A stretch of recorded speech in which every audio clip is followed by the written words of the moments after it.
देवाधिदेव महादेव की त्रिशूल पर बसा काशी, जिसका आकर्षण हर किसी को अपनी ओर खींचता है, जिसके विषय में वामन पुराण में कहा गया है, न तादृशम ही गगने न भूम्याम न रसातले, अर्थात इसके समान दूसरा न आकाश में है, न धरती पर है और न ही पाताल में है, क्योंकि यहाँ तो हर कंकर शिव शंकर है।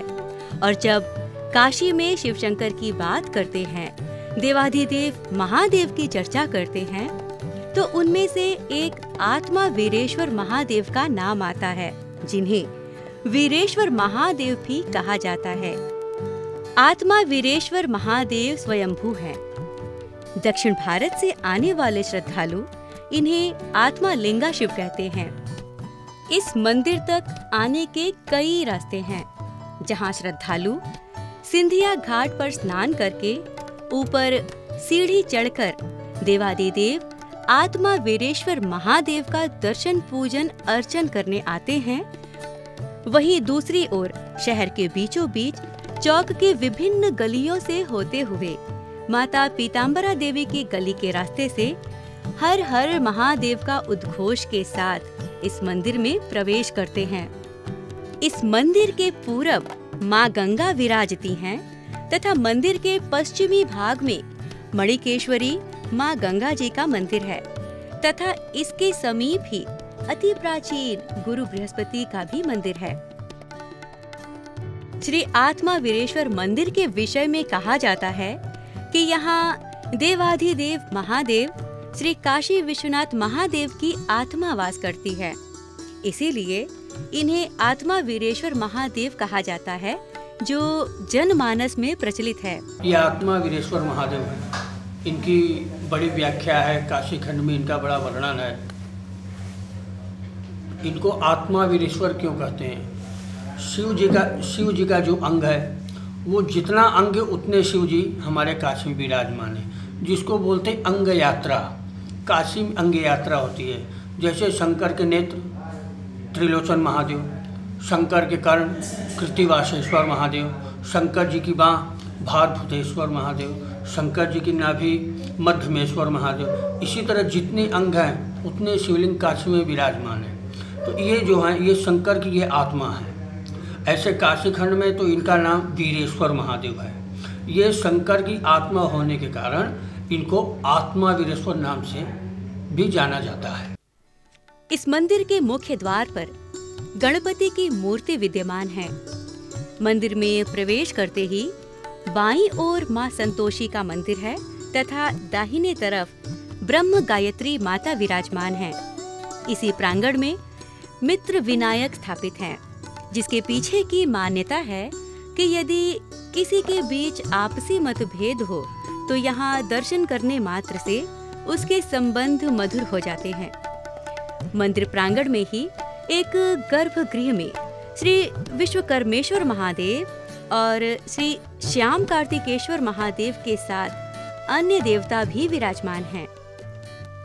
मंदिर प्रांगण में ही शुक्रेश्वर महादेव, बुद्धेश्वर महादेव तथा अंगारेश्वर महादेव स्थापित हैं। आंगन से बाईं तरफ देवाधिदेव आत्मा वीरेश्वर महादेव का गर्भगृह है, जिसके मुख्य द्वार के दाहिने ओर शिव तांडव स्रोत अंकित है। वहीं बाईं ओर शिव मानस स्रोत अंकित है। बाईं ओर ही छोटे छोटे विग्रह रूप में कई देवी देवता स्थापित हैं। मंदिर के गर्भगृह में आत्मा वीरेश्वर महादेव 28 नर मुंड माला पहने विराजमान है, जिसके विषय में कहा जाता है कि मां पार्वती 28 बार सती हुई थी, तब उनके मुंडों को भोलेनाथ ने माला बनाकर धारण कर लिया। काशी खंड के अनुसार भगवान विष्णु के भक्त एवं राजा अमित्रजित के पुत्र वीर की तपस्या से प्रसन्न होकर भगवान शिव वीरेश्वर लिंग के रूप में इस मंदिर में विराजमान हैं। यहाँ सदाशिव के दर्शन और स्पर्श से ही भक्तों को अभीष्ट सिद्धियों की प्राप्ति होती है। वे पाप मुक्त होते हैं। यहाँ नंदी महाराज भोलेनाथ के समक्ष उनकी सेवा में उपस्थित हैं। इस मंदिर के एक स्तंभ से सटे महादेव वीरभद्र के रूप में विराजमान हैं। काशी और भगवान शंकर दोनों एक दूसरे के पूरक हैं। काशी को अगर कोई नाम लेगा तो विश्वनाथ जी आएंगे, और विश्वनाथ जी का मतलब काशी। तो यहाँ कणकड़ में शंकर हैं, हर गली हर मोहल्ले में शंकर जी अलग अलग नामों से ख्यात हैं, और हर मंदिर की अपनी एक अलग महत्ता है, अलग महिमा है। और जहाँ आज हम लोग ये बैठे हैं, ये आत्मा वीरेश्वर महादेव मंदिर है। इस मंदिर की मान्यता ये है कि यहाँ आने वालों की मुरादें पूरी होती हैं, और जो तीनों तरह के दैविक भौतिक ताप जो होते हैं वो नष्ट होते हैं। गर्भगृह में ही माँ कात्यायनी भी विराजमान हैं। नवरात्रि में नव देवियों के दर्शन के रूप में षष्ठी तिथि को इनके दर्शन का भी विधान है। इनको हल्दी का लेप पसंद है, इसीलिए इन्हें प्रतिदिन हल्दी और दही का लेप लगाया जाता है। ऐसी मान्यता है कि जिन लोगों के कुंडली में मांगलिक दोष होता है, विवाह में बाधाएं आती हैं, वे माँ कात्यायनी को हल्दी और दही का लेप लगाते हैं तो मांगलिक दोष दूर हो जाता है। हल्दी और दही का मिक्स करके लगा सकते हैं, और मुझे कुछ मांगलिक दोष था, इसलिए मैंने पंडित से पूछा ये क्यों किया जाता है, तो उन्होंने बताया। मैं तब से यहाँ पे आती हूँ और हर मंगलवार को दही और हल्दी का लेप लेकर यहाँ पे माता के चरण पादुका पे लगाती हूँ। इससे बहुत असर पड़ा है। अब काफ़ी हद तक मेरा मांगलिक दोष हट गया है, और जब मैं यहाँ आई थी तो मेरा शादी नहीं लगा था, और अब मेरा शादी लग गया है। निकास द्वार के ठीक सामने विजय कूप है। ऐसी मान्यता है कि इसका जल ग्रहण करने से लोग रोग और भय मुक्त हो जाते हैं। जहाँ स्वयं देवादिदेव महादेव की आत्मा वास करती हो, वहाँ से भला कोई खाली हाथ कैसे जा सकता है। कहा जाता है सच्चे मन से मन में कोई भी मुराद की कामना से जो भी यहाँ आता है, भोलेनाथ उसकी इच्छा पूरी करते हैं। पौराणिक मान्यता ये है कि आत्मा वीरेश्वर महादेव के दर्शन करने मात्र से संतान की प्राप्ति होती है। स्वामी विवेकानंद के माता पिता ने 1 वर्ष तक घोर तपस्या किया। भगवान शिव ने उन्हें दर्शन देकर संतान प्राप्ति का वरदान दिया था। स्वामी विवेकानंद जैसे यशस्वी संतान इसी महादेव की आस्था और तपस्या का फल है। मैं सिर्फ मंदिर के बारे में सिर्फ इतना कहना चाहूँगा कि इस मंदिर में दर्शन मात्र से आदमी के सारी मुरादें पूरी हो जाती हैं, उसके सारे पाप कट जाते हैं।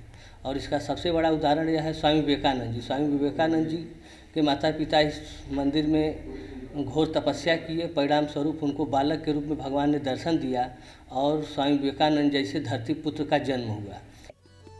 विभिन्न प्रकार के पुष्प, बेलपत्र और माला से महादेव का श्रृंगार किया जाता है।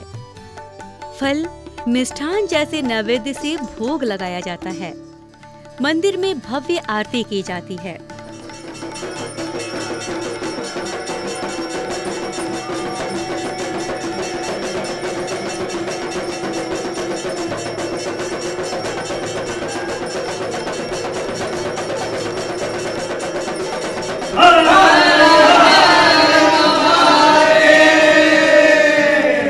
हर हर महादेव के उद्घोष से मंदिर प्रांगण गूंज उठता है। आरती के बाद भोलेनाथ को अनेकों भजन और गीत सुनाने की परंपरा है। उसके बाद क्षमा याचना की जाती है। इस मंदिर में भक्तगण अपनी इन्हीं मनोभावों के साथ दर्शन पूजन करने आते हैं कि महादेव उनके जीवन के अंधपथ में प्रकाश स्रोत की तरह अपनी कृपा दृष्टि बरसाएंगे।